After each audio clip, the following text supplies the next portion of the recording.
Na-cremate na ang labi ng ikalawang estudyanteng nasawi matapos mabangga ng bus sa kanilang field trip sa Tanay Rizal noong ika-8 ng Pebrero. Sa gitna ng dalamhati, nagpasalamat ang ina ng biktimang si Pamela Enriquez sa lahat ng nakiramay sa kanilang pamilya. Mula sa Quezon City, may ulat on the spot si Lay Alves. Lay? Rafi, inilibing na ang labi ng 15 taong gulang na si Pamela Enriquez, ang isa sa 2 estudyanteng nasawi matapos magulungan ng bus sa kanilang field trip sa Camp Capintin, Tanay Rizal. Pasado alas 12 ng tanghali nang dalhin ang cremated remains ni Pamela sa Himlayan sa Quezon City. Inilibing siya katabi ng puntod ng kanyang ama. Bukod sa kanyang pamilya, kasamang naghatid sa kanyang huling hantungan ang mga guro at maadre ng Holy Spirit Academy ng Malolos, Bulacan. Cremate ang labi ni Pamela kaninang umaga sa Arlington, Araneta Avenue. Nagpasalamat ang ina ni Pamela na si Mrs. Maria Teresa Enriquez, kanilang mga kaanak, kaibigan at iba pang nakiramay.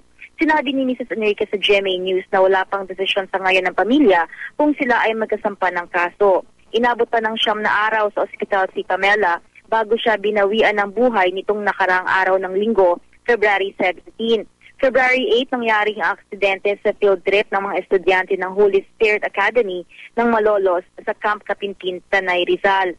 Nagulungan ng nakaparadang bus sina Pamela at eskwela nitong si Rio Bianca Ramirez, na unang pumanaw si Rio. At yan muna ang pinaka-sariwang balita mula rito sa Quezon City. Balik sa iyo, Rafi. Maraming salamat, Lay Alves.